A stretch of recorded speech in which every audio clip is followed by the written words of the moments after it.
देखिए, public figure होते हैं ये नेता। सेलिब्रिटीज से कम आजकल नेताओं की फैन फॉलोइंग नहीं है। आप इनके इंस्टाग्राम फॉलोअर्स उठा के देखिए, आप इनके ट्विटर पर फॉलोअर्स उठाकर देखिए, तो बॉलीवुड सेलिब्रिटीज जैसी ही इनकी लोकप्रियता है।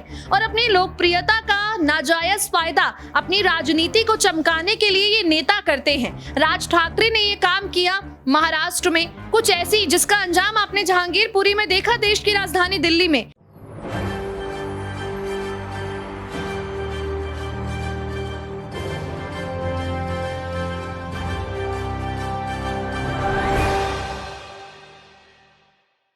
भारत वो देश जहां पर कई धर्मों के लोग एक साथ रहते हैं, एक साथ खाते हैं, एक साथ काम करते हैं और एक साथ जिंदगी बसर करते हैं। लेकिन कहीं ना कहीं ऐसा देखा जा रहा है कि हाल के दिनों में जिस तरह से राजनीतिक उथल पुथल मच रही है, जिस तरह से सियासी रोटियां सेकी जा रही हैं हिंदू और मुस्लिम के मुद्दों को लेकर, वो देश के लिए बहुत चिंता का विषय है। ऐसा देखा जा रहा है कि महाराष्ट्र से हिंदू मुस्लिम की उठी आग कहीं ना कहीं उत्तर प्रदेश में भी घरों को जला रही है। ऐसा देखा जा रहा है कि दिल्ली में भी हिंसा फैला रही है और ये सांप्रदायिक हिंसा कहीं ना कहीं देश को जलाकर राख कर सकती है। नेता अपने बयान दे देते हैं, नेता अपनी Z+ सिक्योरिटी, Y+ सिक्योरिटी में रहते हैं, उनके बंगलों में आग नहीं लगाई जाती, लेकिन एक जलती है तो एक गरीब की झोपड़ी जल जाती है, उसके सारे अरमान जल जाते हैं। ऐसा देखा जा रहा है कि जिस तरह देश में जो हालात इस वक्त बने हुए हैं, सरकारों को उस पर संज्ञान लेने की बेहद जरूरत है। लेकिन सरकार भी ऐसा मानिए कि जैसे आंख बंद करके गैर जिम्मेदाराना रवैया अपनाए हुए हैं। लगातार चाहे हिंदू धर्म से जुड़े लोग हों, चाहे मुस्लिम धर्म से जुड़े लोग हों, लगातार इस बारे में ऐसी बातें कर रहे हैं। धर्म के नाम पर लोगों को बांटने का काम किया जा रहा है देश में, लेकिन सब ने इस पर चुप्पी साधी हुई है। लेकिन आखिर ऐसा क्यों? ऐसा देखा जा रहा है कि हाल के दिनों में ही जिस तरह से संत समाज ने एक पेशकश की है, संत समाज ने एक मांग की है कि 4 धाम यात्रा पर गैर हिंदुओं को जाने से रोका जाए। उत्तराखंड सरकार से मांग की गई है, लेकिन उत्तराखंड सरकार का इस पर क्या स्टैंड है और इस मुद्दे को आगे कहां तक ले जाएगी ये राजनीति, इस पर बात करने के लिए मेरे साथ मौजूद है मेघा। बहुत बहुत स्वागत है आपका हमारे इस प्रोग्राम में। सबसे पहला मेघा, मेरा आपसे सवाल यही रहेगा कि उत्तराखंड सरकार ने अभी जो फैसला, मतलब अभी जो मांग की गई है उत्तराखंड सरकार से, आखिरकार उत्तराखंड सरकार ने उसके बारे में क्या कहा है, क्या उन्होंने फैसला सुनाया है अपना? देखिए मृत्युंजय, सबसे पहले मैं यहाँ पे बता देना चाहूंगी कि सबसे पहले जो मांग की गई थी पुष्कर सिंह धामी के सामने, वो मांग ही अपने आप में बड़ी ही अटपटी और बेबुनियादी थी। आप किसी भी राज्य सरकार से या आप केंद्र सरकार से भी इस तरह की मांग कैसे कर सकते हैं कि मंदिरों में किसी दूसरे धर्म के लोग ना जाएं, कल को कहेंगे कि चर्च में किसी दूसरे धर्म के लोग ना जाएं। तो दरअसल ये तमाम चीजें हैं, ऐसे ही फैसले होते हैं जिनसे किसी भी राज्य में अशांति फैलती है। अब आप महाराष्ट्र का रुख कर लीजिए, ये जो अजान की आवाज आ रही थी लाउड स्पीकर से, क्या इसे लेकर किसी आम जनता ने आवाज उठाई? नहीं। आवाज उठाने वाले कौन थे? राज ठाकरे। तो ये जो आवाज थी ये चुप नेताओं को रही थी, और उसके बाद अगर नेता इसे लेकर आवाज उठाएंगे, अपनी बगावत दिखाएंगे, नाराजगी दिखाएंगे, तो उसके बाद उनके जो समर्थक हैं, देखिए पब्लिक फिगर होते हैं ये नेता। सेलिब्रिटीज से कम आजकल नेताओं की फैन फॉलोइंग नहीं है। आप इनके इंस्टाग्राम फॉलोअर्स उठा के देखिए, आप इनके ट्विटर पर फॉलोअर्स उठाकर देखिए, तो बॉलीवुड सेलिब्रिटीज जैसी ही इनकी लोकप्रियता है। और अपनी लोकप्रियता का नाजायज फायदा अपनी राजनीति को चमकाने के लिए ये नेता करते हैं। राज ठाकरे ने ये काम किया महाराष्ट्र में, कुछ ऐसी जिसका अंजाम आपने जहांगीरपुरी में देखा, देश की राजधानी दिल्ली में। अब उसके बाद आप जो हैं सीधा चले जाते हैं उत्तराखंड में, वहां मांग करते हैं कि अब भाई 4 धाम की यात्रा शुरू होने वाली है, तो गैर हिंदुओं का आप जो प्रवेश है उसे ही आप बैन कर दीजिए। मेघा, आपको नहीं लगता कि आजादी का अधिकार जो संविधान ने इस देश के हर नागरिक को दिया गया है, उसका हनन किया जा रहा है इस तरीके से? क्या आप मांग करते हैं कि किसी को वहां जाने से रोका जाए? इस तरह से तो ऐसा देखा जाएगा कि आजादी जो मिली है, जो आजादी का अधिकार है, वो तो छिन जाएगा देश के लोगों से।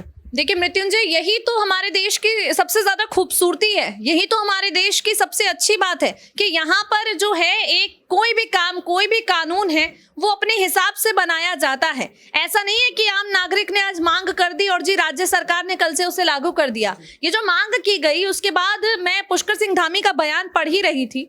उन्होंने साफ कहा है कि जो भी हमें लगेगा कि कोई जिस पर हमें कोई संदिग्ध व्यक्ति है, उस पर नजर रखी जाएगी। ये पूरी तरह से आक्रोश में आकर और जल्दबाजी में पुष्कर सिंह धामी ने कोई फैसला नहीं लिया, क्योंकि वो जानते हैं कि उनका एक फैसला उनके राज्य में रह रहे लोगों के बीच किस तरह की नफरत को पैदा कर सकता है। वो जानते हैं कि अगर वो इस तरह का फैसला ले लेंगे तो उनका राज्य धर्म के नाम पर बट जाएगा, और बटेगा तो उसके बाद उन लोगों को आपस में मिलाना बहुत ज्यादा मुश्किल हो जाएगा। तो मैं काफी ज्यादा तारीफ यहाँ पर जो है पुष्कर सिंह धामी की करना चाहूंगी मृत्युंजय, कि वो चाहते तो अपने आप को कट्टर हिंदू दिखाने के चक्कर में और उसी तरह से अपना हिंदू वोट बैंक सिक्योर करने के चक्कर में ऐसा कोई फैसला ले सकते थे, लेकिन अगर वो इस तरह का फैसला लेते तो उनका जो स्टेट है उत्तराखंड, उसकी इकोनॉमी तो ज्यादा टूरिज्म बेस्ड इकोनॉमी है, तो उससे फिर उनकी टूरिज्म बेस्ड इकोनॉमी पे भी अच्छा खासा फर्क देखने को मिलता। हो सकता है कि इकोनॉमी पूरे स्टेट की चौपट भी हो जाती। कुछ वक्त पहले 2015 की बात है, जब उस वक्त कांग्रेस और बीजेपी में लगातार टकराव चल रहा था, तो ऐसा देखा गया कि केंद्र सरकार से कुछ धनराशि मांगनी पड़ी थी स्टेट की इकोनॉमी उस वक्त चलाने के लिए। वैसे हालात पैदा हो सकते थे दोबारा। बिल्कुल, देखिए वैसे हालात पैदा हो सकते थे। तो देखिए ना, पुष्कर सिंह धामी ने क्या किया है, एक तीर से दो शिकार किए हैं। अपना टूरिज्म भी अफेक्ट होने से रोक लिया, और इसके साथ ही जो उन पर एक इल्जाम लगता कि धर्म के नाम पर, मजहब के नाम पर लोगों को बांटा जा रहा है, अपने आप को उन्होंने इस तरह के इल्जाम से भी बचा लिया। और देखिए एक पॉजिटिव मैसेज देने की उन्होंने कोशिश की है। उन्होंने कहा कि जो संदिग्ध व्यक्ति होगा, और ये संदिग्ध व्यक्ति किसी भी धर्म से ताल्लुक रख सकता है मृत्युंजय, जरूरी नहीं है कि जी वो मुस्लिम ही हो या सिख ही हो या ईसाई हो या हिंदू हो। तो बहुत एक सकारात्मक संदेश उन्होंने देने की यहाँ पर कोशिश की है। और मृत्युंजय, मैं बिल्कुल अभी भी सुबह से मैं यही चीज सोच रही थी कि आखिर क्यों इस तरह से हमारे देश में माहौल जो है एक बार फिर से खराब किया जा रहा है। ठीक है, नेता बहुत अच्छी तरह से इस बात को जानते हैं कि हम एक ऐसे देश में रह रहे हैं, यहाँ चोरी पर जितना बवाल नहीं होता उतना बवाल धर्म के नाम पर हो जाता है। यहाँ पर अगर किसी को कोई कह दे कि मुझे मोदी पसंद है, और दूसरा अगर मोदी की 4 कमियां निकाल दे तो चाकू निकल के आ जाते हैं। हम इस वक्त ऐसे देश में रह रहे हैं, और यहाँ पर अजान और हनुमान चालीसा को लेकर झगड़े हो रहे हैं। तो ये बहुत बड़ी बात है, और इसे लेकर पुष्कर सिंह धामी ने जो कदम उठाया है और जिस तरह का उन्होंने बयान दिया है, वो वाकई काबिले तारीफ है। पुष्कर सिंह धामी ने जो स्टैंड इस वक्त लिया है वो वाकई काबिले तारीफ है। लेकिन कहीं ना कहीं ये देखा जा रहा है, पुष्कर सिंह धामी ने तो अपने स्टेट में स्थिति को संभाल लिया, लेकिन क्या उत्तर प्रदेश की सरकार, जो उन्होंने फैसला लिया है कि कोई भी धार्मिक जुलूस निकालने से पहले सरकार की अनुमति लेना अनिवार्य होगा, क्या उनके इस फैसले से भी इस तरह से उत्तर प्रदेश में बिगड़ते हालातों को सुधारा जा सकता है? क्या दिल्ली में जिस तरह से जहांगीरपुरी में हिंसा हुई, क्या होने वाली हिंसाओं को, क्या होने वाली घटनाओं पर केंद्र सरकार की तरफ से, दिल्ली सरकार की तरफ से कोई उस फैसला लिया जा सकता है? उसको रोकने से कैसे रोका जाएगा? और वहीं अगर महाराष्ट्र की बात की जाए, जहां से ये मुद्दा शुरू हुआ था, अगर महाराष्ट्र सरकार चाहे, जिस तरह से उन्होंने एक फैसला लिया कि लाउड स्पीकर लगाने से पहले आपको सरकार की अनुमति लेनी होगी, क्या उनका ये फैसला आने वाले वक्त में बिगड़ते हालातों को रोक पाएगा? अब लगातार जिस तरह से राज्य सरकारें फैसले ले रही हैं, क्या उसके लिए देर तो नहीं हो गई है? क्योंकि क्या पता हालात हाथ से निकल चुके हों। आने वाली 3 मई जो तारीख, जिसका अल्टीमेटम राज ठाकरे पहले ही दे चुके हैं, कहीं ऐसा ना हो कि देश के इतिहास में काले दिन के तौर पर जोड़ी जाए। फिलहाल अभी के लिए इतना ही। आप ऐसे ही देखते रहे SPN9 न्यूज़। नमस्कार।